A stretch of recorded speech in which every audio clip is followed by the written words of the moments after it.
everybody. Welcome back to Beer and Money. My name is Ryan Burklo. On today's episode, we're going to be talking about the single biggest factor that you can control that will equate to financial success. I've posted about this several times, but I wanted to record a video to kind of give you the data to back up what I've been saying. The fact of the matter is your management system around your cash flow is probably all wrong. And what I mean by that is mine was too, to be fair. But what occurs in most people's lives is they get a paycheck and that paycheck enters their checking account and it kind of gets lost in the sauce of life.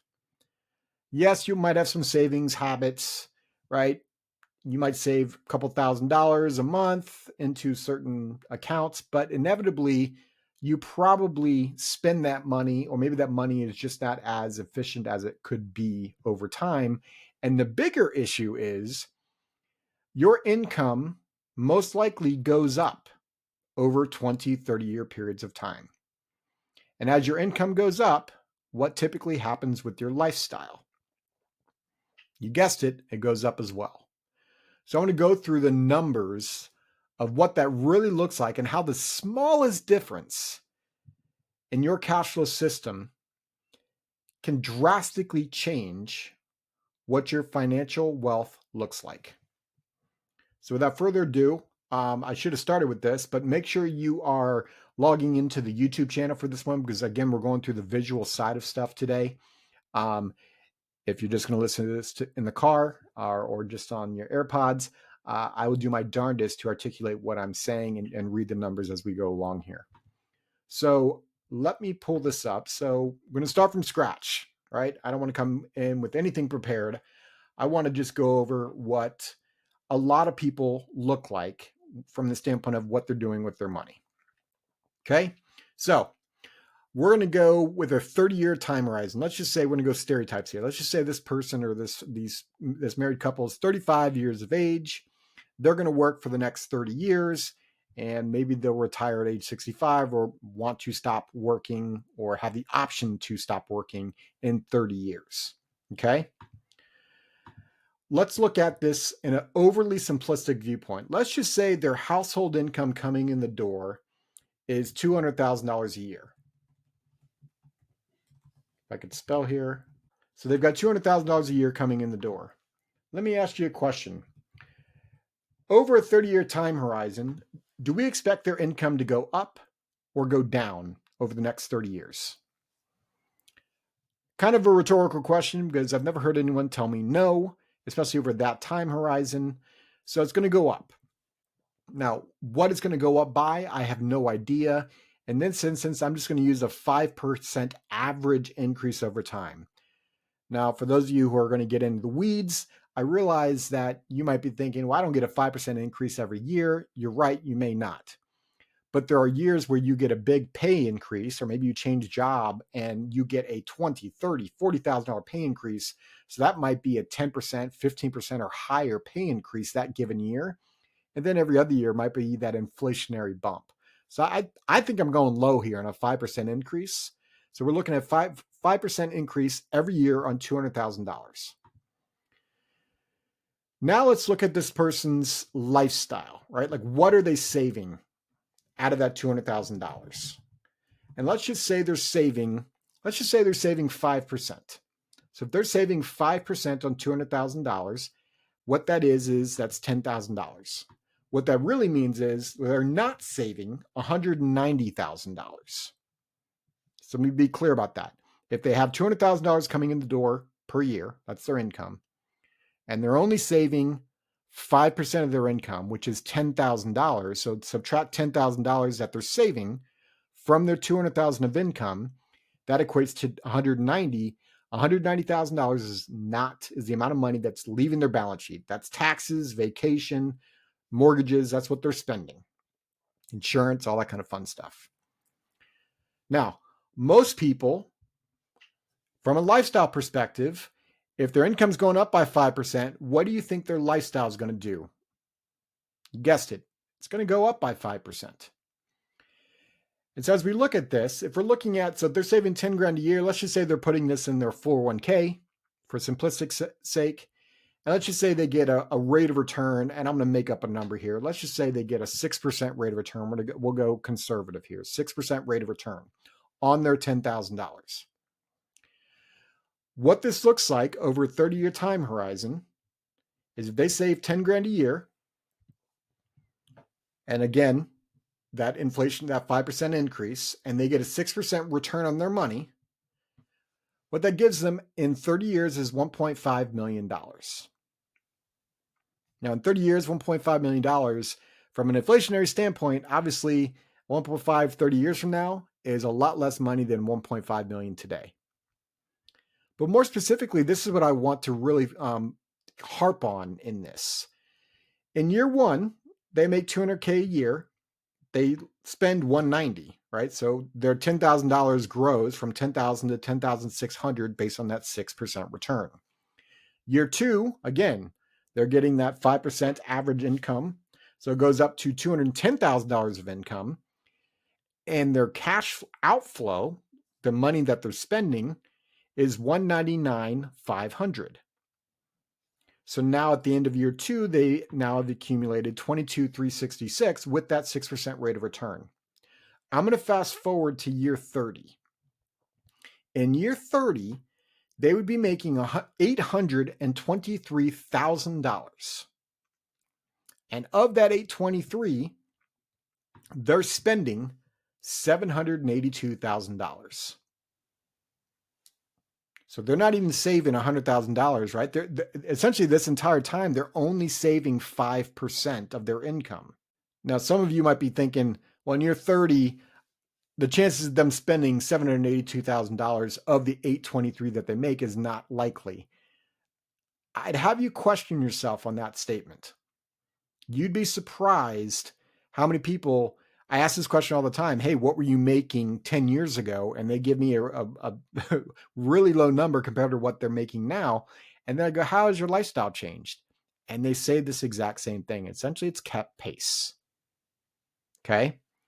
So again, this leaves them with $1.5 million for their quote unquote retirement.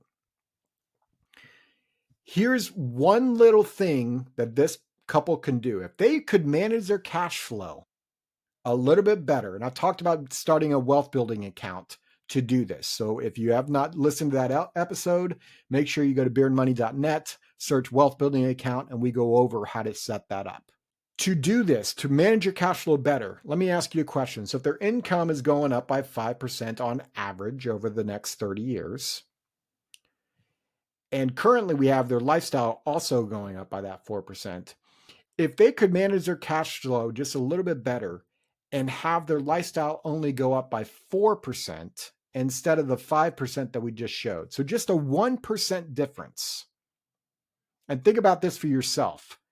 Would you even notice a 1% difference in your lifestyle? Like if you cut back by 1%, would you even notice it? Like from a value standpoint, would you notice it? I've had maybe one, maybe two people ever answer that question with yes. Almost always I hear, no, I wouldn't notice 1%. So here's what I'm about to go through. So this math is now going to go, okay, the income's still going up by 5%. But their lifestyle is only going to go up by 4%. What does this do to the number? So keep in mind, in 30 years, they were on pace for 1.5 million. I'm not messing with the rate of return. It's still at 6%. As we calculate here, it's drastic. Now in 30 years, they are at $4.9 million, actually just shy of $5 million in 30 years.